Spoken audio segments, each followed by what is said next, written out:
Mr. Speaker, you are making a mockery of yourself and the House. Up until this afternoon, you had the respect of the people of this country. Yeah, you lost it now. I'll tell you why.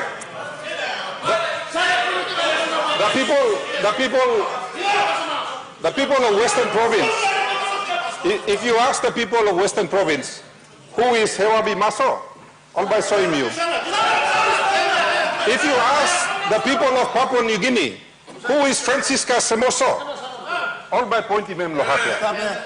The only people in the country that are confused as to who these MPs are seems to be yourself and the government. You blame us away.